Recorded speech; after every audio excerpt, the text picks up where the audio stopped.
All right, Bubs, we're back with Young Adolf by Beryl, Bainbridge. And I shall turn on the light. There we go. I think we're on chapter 14. Chapter 14. This book is not yet broken in the way I'd like it to be. But here we go. Chapter 14. Yet at precisely 6 o'clock, Adolf was waiting outside the Adelphi Hotel. His white shirt had proved unwearable. The collar was frayed beyond repair. Reluctantly, Bridget had lent him a tray cloth embroidered at the edges with bunches of cherries, which in some fashion he had stuffed inside the reveres of his black coat. He waited for what seemed like a long time, holding a newspaper over his head to protect himself from the rain.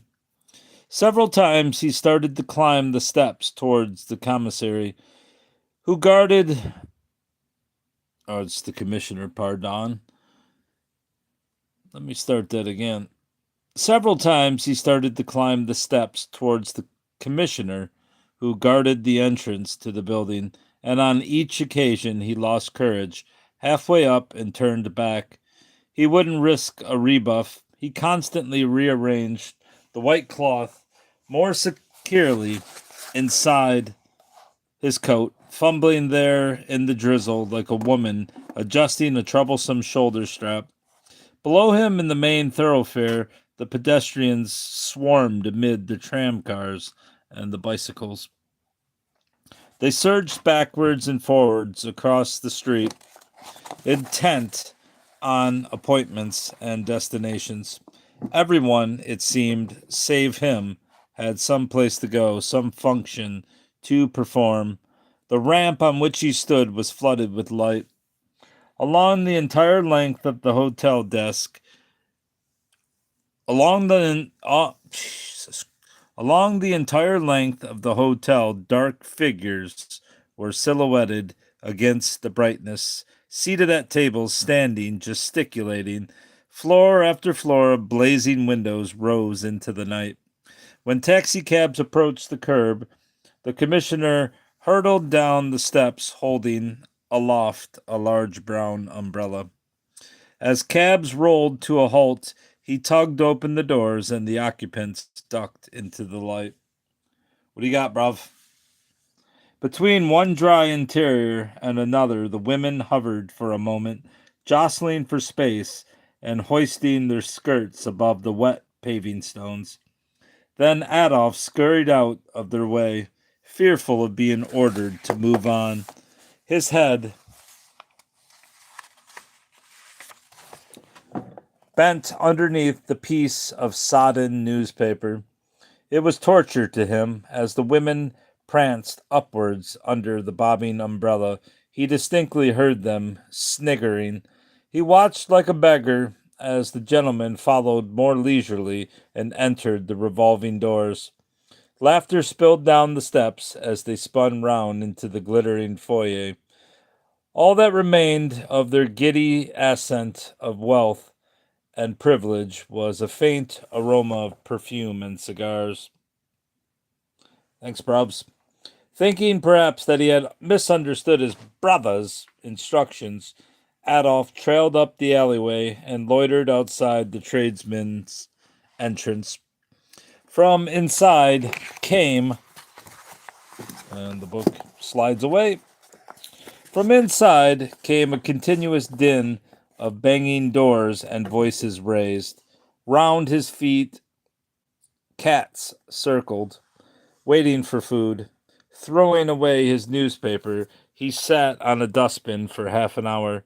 He remembered Meyer telling him that the site on which the hotel was built had once been a place for picnicking.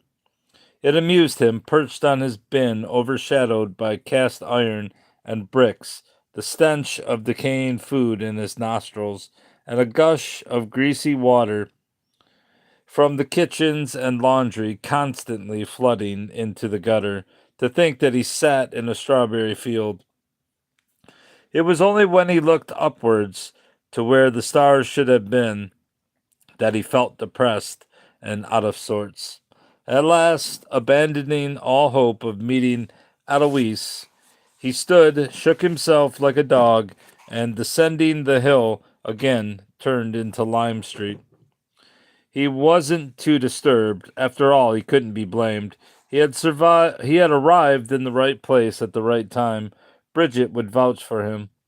She had been annoyed, to say the least, by his gesture of defiance towards the old man Hitler. Towards old man Hitler. You'd think it was a cuckoo time, was all she'd said, but those rosy patches had ebbed from her cheeks when she wiped the spittle from the hat stand. She was, however, a Catholic and frightened of irritating God. She'd have to tell the truth, and she'd have to be believed. Why else would he have borrowed that ridiculous bib and spent an hour buffing the leather of his boots with a scrap of silk petticoat? He wasn't sure why Eloise had failed to show up.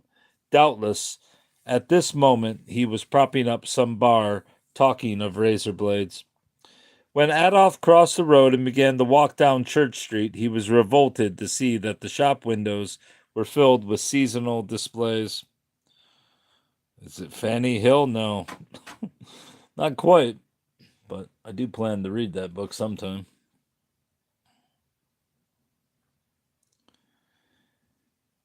The dummies in fur coats, the dummies in fur coats sat on sledges festooned with sprigs of holly and piled high with scarlet ribboned packages. St. Nicholas, a sack on his shoulder, stood in a meadow of cottonwood sprinkled with mica. Above the scarves and the handkerchiefs and the blouses with the Peter Pan collars hung glass baubles and paper lanterns. He found such sights detestable. The night his mother died, he had run to fetch Dr. Block, and on their return, thrusting open the door, the candles had wavered in the draught. In his mother's eyes, he saw reflected those tiny, flickering lights. When she was dead, Dr. Block had closed her lids with two deft dabs of his thumb. The candles on the tree burned on. Nauseated by the appearance of a stuffed robin in the window of a jeweler's shop, perched on a papier-mâché log with a loop of pearls dangling from its beak, Adolf recrossed the road to Clayton Square. Despite the rain, the old women draped in shawls were selling fruit, though for some reason they had abandoned their usual pitch on the pavement and now stood well back against the facade of the restaurant. Naphtha, what the hell are naphtha? Naphtha flares set in buckets were spaced at intervals along the cobblestones, and a policeman holding a lantern patrolled up and down. Avoiding him, Adolf made a small detour round the square and hovered outside the picture house. Peering in through the doors at the signed photographs of glamorous actresses, faces posed peekaboo over milk shoulders or haughtily smiling with black lips curved above a mist of furs. He couldn't afford to go inside, and he couldn't go home. Not yet. At this hour, that was clunky, Bridget would be crooning her Irish lullabies as she sponged the baby in front of the fire. I need to turn around so I'm on this and not that, because it keeps sliding off and it's really pissing me off. Regretfully, he turned away from the lighted doors and walked across the cobblestones towards the main street. He fell full length over the trunk of a giant tree that was lying on the ground, its branches tied with cord. For a moment he lay there, believing himself to have been miraculously transported to the pine forests of Leonding. He was plucked upright by the policeman, who demanded to know if he was blind as well as clumsy. A small crowd had lined up in a square separated from the winded Adolf by the barrier of the furled Christmas tree. He put his left foot to the ground and winced. Among the interested spectators stood a young woman with a painted face and a whalebone comb stuck in her wet hair. Clambering over the obstruction, she poked Adolf's lacerated chin with her finger and told him he was bleeding. Thank you, he muttered, horribly embarrassed. He was convinced she was a prostitute. What do you think those are for? Asked the policeman, indicating the rows of buckets lit with flames. He held his lantern higher and scrutinized the tree for damage. It's corporation property, he warned. Bugger the corporation, cried the young woman. Can't you see he's hurt hisself? Protectively, she put one arm round Adolf and began to push him further on down the street.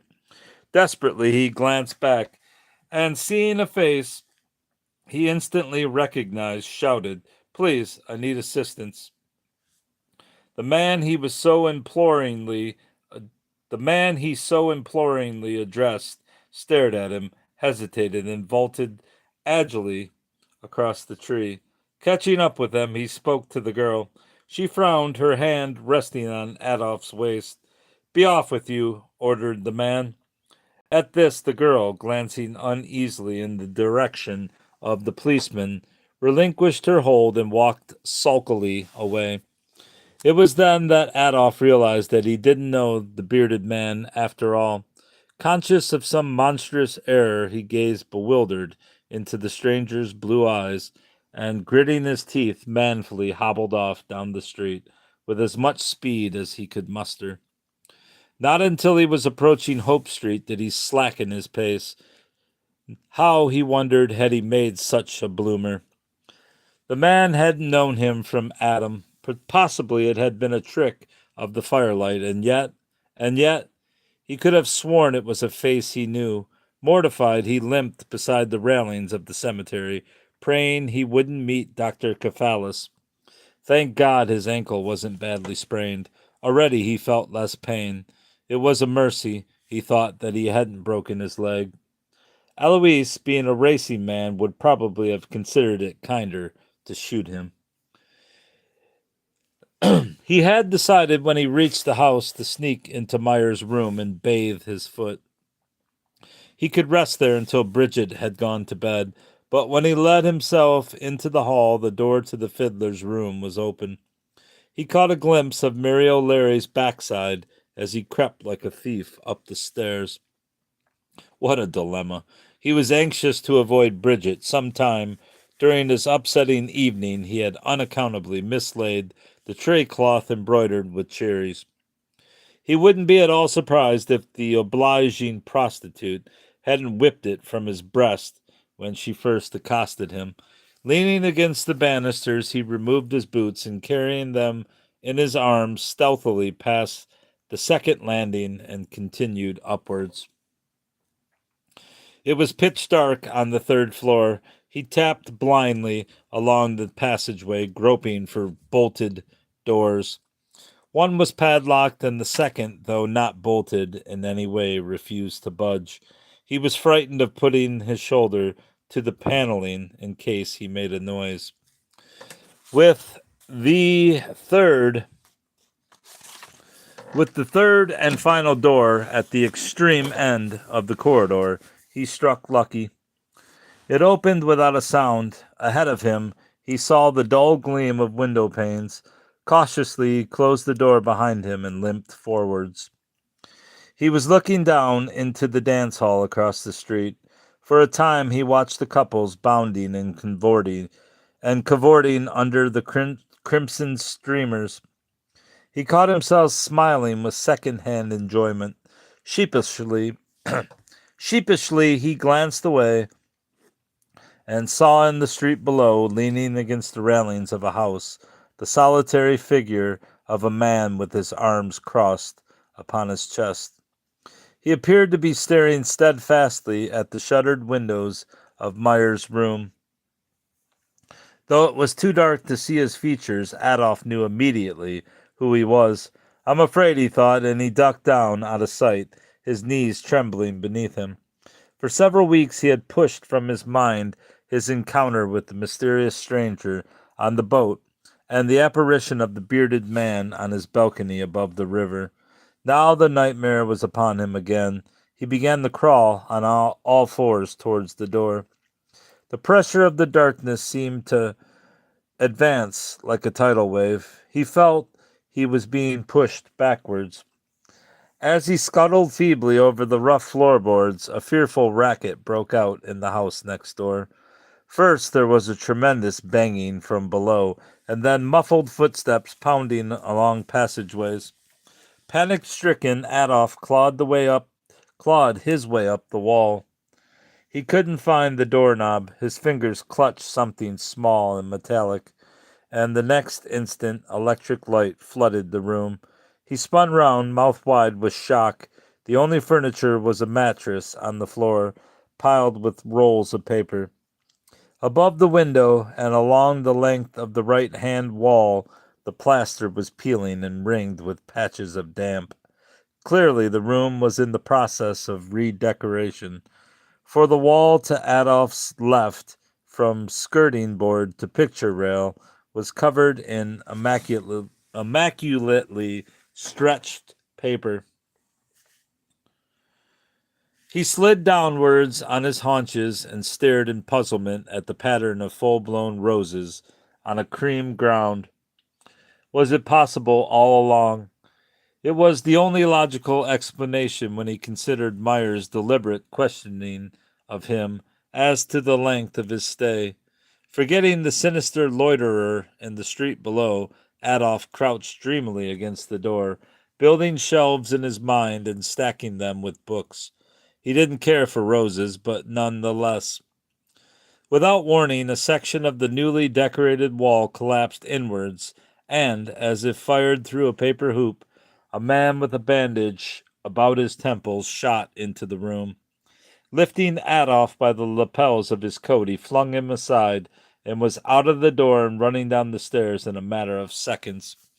Adolf was left in a heap on the floor, facing a jagged black hole in the wall, its edges scalloped with loops of torn paper printed with flowers. A fine drift of white dust began to settle on him. For a moment he lay there stunned, astonished that no sound had escaped his lips. Then he heard shouts coming from somewhere beyond the break in the wall. Scrambling to his feet, he had the presence of mind to switch off the light before fleeing down the passage. We are reading Young Adolf, a novel by Beryl Bainbridge, 1978 book. Chapter 15.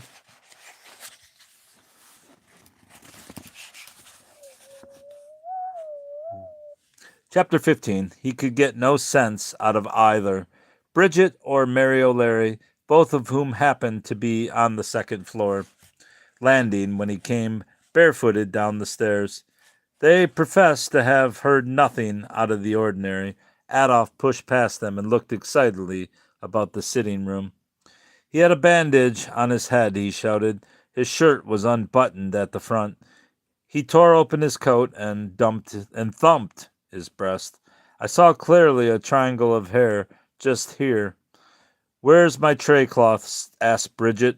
Neither woman could understand what he was blabbering about.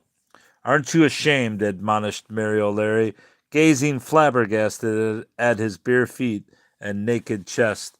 In vain, Adolf tried to tell her about the noise, the running footsteps, and the sudden disintegration of the solid and freshly papered wall. He said the man must still be in the house, hiding somewhere. That the sounds from next door had been like an army of men on the rampage. They were probably creeping down the stairs towards them at this very moment, or possibly they were outside, surrounding the house. He shut the sitting-room door and wedged the back of a chair under the handle. Don't do that to my good chair, scolded Bridget, and she put it back in its place at the table. Striding to the window, Mary O'Leary inspected the street below. An army, she scoffed. Then they have dug themselves into trenches. There's no one out there. Adolf waited for Eloise to come home. The two women warmed themselves at the fire and dug each other in the ribs from time to time. "There's no mistake," whispered Mary O'Leary. "He's not all there." Eloise returned in a cheerful state. Something had gone well for him. He took from the pocket of his coat a chocolate soldier wrapped in silver paper and placed it on the table for the baby to find in the morning. He listened with a fatuous smile on his face to Bridget's tale. Eyeing the scratches on his brother's chin, he asked hopefully, "Have you been drinking?" It occurred to him that Adolf might have given up his namby-pamby ways and become involved in a brawl. "I was hardly in a position to drink," snapped Adolf. "I spent the best part of 2 hours standing in the rain outside of the Adelphi Hotel." "Ah, well," Eloise told him, "there seemed no point. They haven't an opening for you until after Christmas." "Upstairs," said Adolf. "The wall fell in. I swear it. Come with me and look." He jumped to his feet and caught hold of his brother's arm, but Eloise wouldn't budge. He said it was none of his business if the roof blew off. Adolf's sleep was filled with nightmares. He dreamt his father held his mother by a hank of her long brown hair. With the open palm of his hand, old man Hitler struck alternately her plump shoulders and those tear-stained, wobbling cheeks.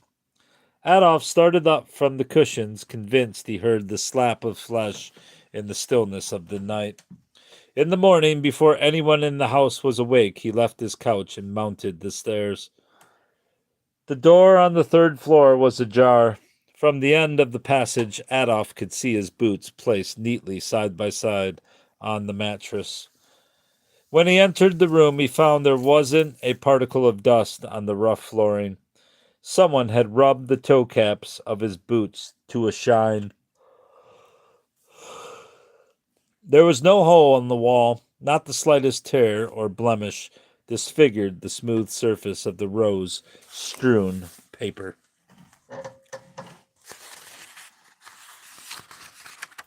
Chapter 16.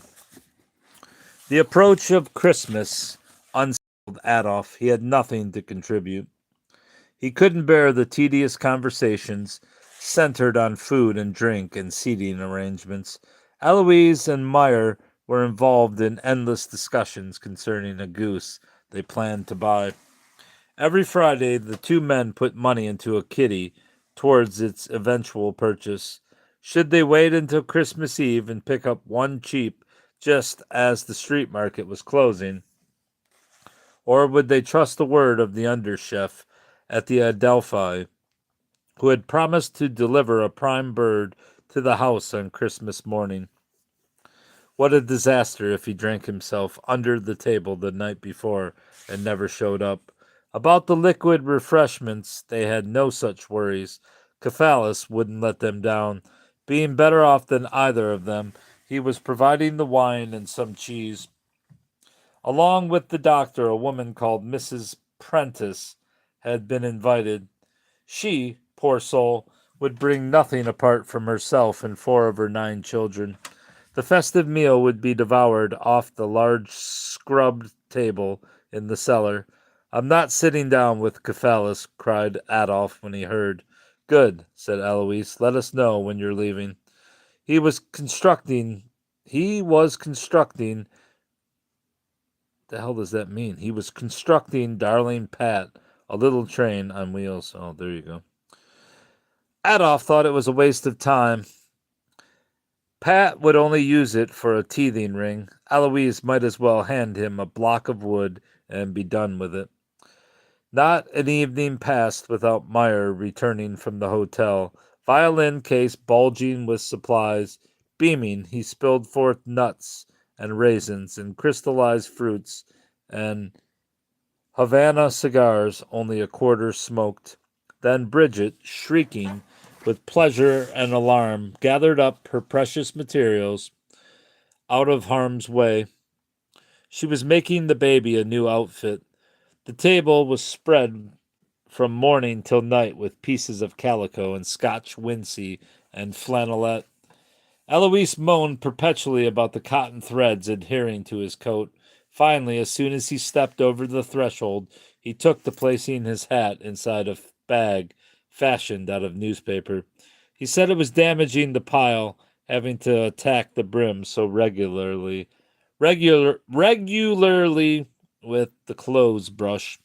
The last Sunday before Christmas, Meyer asked Adolf if he would care to accompany Bridget and himself on an outgoing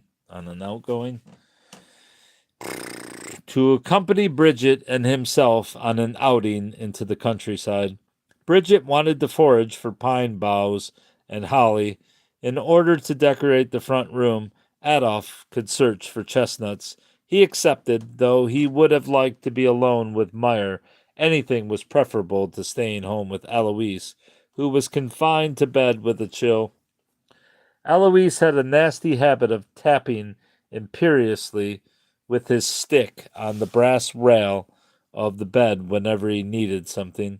Adolf hated being at his beck and call and detested entering that intimate room with its great lump of matrimonial bed, the lamp throwing a greenish light on the ceiling, the combs and hairpins and jars of baby ointments scattered across the crocheted mats on the cheap dressing table. Unused to seeing Alois without his hat and coat, he found it difficult to keep a straight face at the sight of his stout brother, comparatively naked, garbed in a frayed nightshirt, his plump neck still bearing the imprint of his collar stud, as he lolled feverishly among the rumpled pillows, or, desperate for a smoke, scrabbled in the wardrobe for the butt of a forgotten cigar, coughing as he bent over his pot belly, his shirt rising up above his muscular white legs. Stripped off his fine clothes, his watch chain, and the tie pin, his silk scarf now dangling from a nail behind the door, Alois was infantile and fractious. When he wasn't wheezing and whimpering, he was calling out 4 sips of water, a clean handkerchief, a copy of the Racing Gazette. Adolf was tempted at such moments to pounce on him and stuff darling Pat's dummy down that open, demanding throat. Bridget had intended to leave the baby with Mary O'Leary, but Meyer insisted that the fresh air would do him good. Fresh, she said doubtfully. I'll turn his lungs to ice entirely. But she trusted Meyer's judgment. Before serving the Sunday dinner, she toasted some bread at the fire and left it to harden. When she had washed up the pots on the landing, she put the bread and a container of water in a bag, along with her sewing scissors and an old motoring glove she had picked up in the street. You'd think we were off to the North Pole, she said apologetically to Adolf, who was waiting impatiently at the window. She was worried in case Alois would set fire to the bedclothes while they were absent. Is it likely, do you think? She asked Adolf. He shrugged his shoulders. Though he wouldn't like Meyer to lose his property, he wouldn't have minded things getting hot for Alois. They set off for Exchange Station, the 2 men dressed all in black, and Bridget following behind, a tam o' shanter on her red hair and a black shawl of Mary O'Leary's bound tightly about her. Within its folds, encased from head to foot in woolly garments, the child was so closely strapped to his mother's body that he had little space to breathe, let alone howl. I think you will enjoy where we are going, said Meyer. Sand hills and sea. The wind blowing through the pine trees. You are, after all, a country boy. My formative years were spent in the city of Passau, Adolf informed him. He didn't like being taken for a yokel. It wasn't until I was 7 that my family moved to the country. Ah, Meyer said, that would explain your accent. I'm not ashamed of my origin, said Adolf stiffly. When they reached the station and climbed into the comparative warmth of a third-class carriage, Bridget unwound darling Pat. She seemed scarlet in the face. You're right about the fresh air, she told Meyer, admiringly. Will you look at those cheeks? And triumphantly she stood, the baby on her knee, and bounced him up and down. The train pulled out of the station and moved in near darkness through fields of mud caught between the river and the stagnant waters of the ship canal that cut inland to Manchester and the cotton mills of Lancashire. Adolf thought the entire venture a mistake. They could have bought several Christmas trees in the market and garlanded the house with holly from top to bottom for the price Meyer had laid out on the tickets. He stared in disgust at the warehouses and the coal yards and the stacks of timber rotting beside the railway track. From the chimneys of numerous ramshackle factories, clouds of sulphurous smoke rolled under a sky so leaden and uniformly gray it seemed to fit like a lid on the box of the earth beneath. Behind the industrial buildings and the meadows turned to rubbish tips, rows of back-to-back cottages sloped to the edge of the dock road. I have rarely seen such beautiful countryside, he announced gloomily. It's breathtaking. I expect it's too cold to paddle, said Bridget, gazing complacently at the wretched view beyond the glass. All cities are alike, Meyer said. Liverpool is no worse than any other metropolis. If you have heavy industry, you have waste products and obsolete machinery. It's merely the miserable climate of this particular part of the world that accentuates the ugliness. If the sun was shining and the trees were in leaf, we would observe it quite differently. You, Adolphus, with your understanding of the Darwinist principles of the survival of the fittest, will readily comprehend the necessity for all this. And he pointed at the stunted bushes of elder and pussy willow that grew like clumps of tangled wire amid the sheets of corrugated iron and the sprawling mounds of brick. Flowers, Pat, cried Bridget, staring intently at where Meyer pointed. Determined to see the crocks of gold at the end of the rainbow, she held the baby up to the window and cried again, See the pretty flowers, Pat. However, one seaforth was reached, and the limits of the docks. The track curved inwards to the coast, until finally the train puffed between fields of cabbages and potatoes, and a strip of wind-blown heath bordered by hillocks of sand that dipped and rose upon a deserted beach. Then the sky lifted, and white clouds rolled along the horizon. America, said Adolf out loud, pressing his face to the carriage window, and straining to catch the last glimpse of a dwindling ship that toppled on the edge of the sea. Beyond the stretch of black water lay the Atlantic Ocean and the continent of old Shatterhand himself. I have always been excited by the thought of the Americas, remarked Meyer. I would like to have taken part in the gold rush. He turned to Why do I keep saying British? He turned to Bridget and asked, Tell me, do you think a country such as America, lacking as it must music and art and culture, is preferable to one's own? Bridget was acutely uncomfortable when Meyer talked to her like this. In the past, she'd given herself a headache trying to work out his questions, only to find he didn't want any answers. It was baffling to her the way educated people tormented tormented themselves over books and paintings. You'd think wearing their eyes out reading and looking at the old things would be enough. Besides, her country was Ireland, and as everyone knew, between cutting the turf and following the Gigi's, there wasn't a particle of time for messing with pictures. It hurt her jaw to sit there looking at him intelligently when she hadn't a thought in her head on the subject. Presently, she told him, I have 6 cousins gone to Boston, and a brother who got off the ship and died while waiting to pass through the immigration. It's a terrible thing, suggested Meyer, to come face to face with freedom and opportunity.